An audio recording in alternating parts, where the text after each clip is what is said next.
খেয়াল করে শুনেন, বিশ্বনবী সাইয়েদনা ওমরে ফারুককে জড়িয়ে ধরলেন। ওমরে ফারুক এবার বিশ্বনবীরে বললেন, নবী আমরা কি সত্যের উপরে নাই?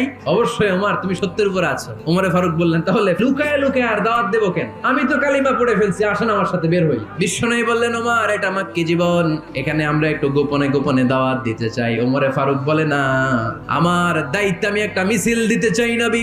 আল্লাহর নামের তাকবীর দিতে দিতে দারুল আরকাম থেকে শুরু করে মসজিদুল হারাম পর্যন্ত একটা মিছিল দিয়ে আমি মক্কা কাঁপাইয়া দেব।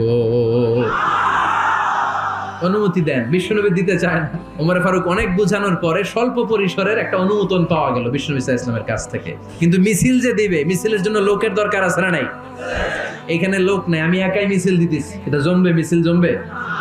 খুঁজে উনি 11 জন মুসলিম সাহাবা পেলেন। ওমরে ফারুক বললেন, 11 জনই সই, এই 11 জন নিয়েই আমি আল্লাহর নামের তাকবীর দেব।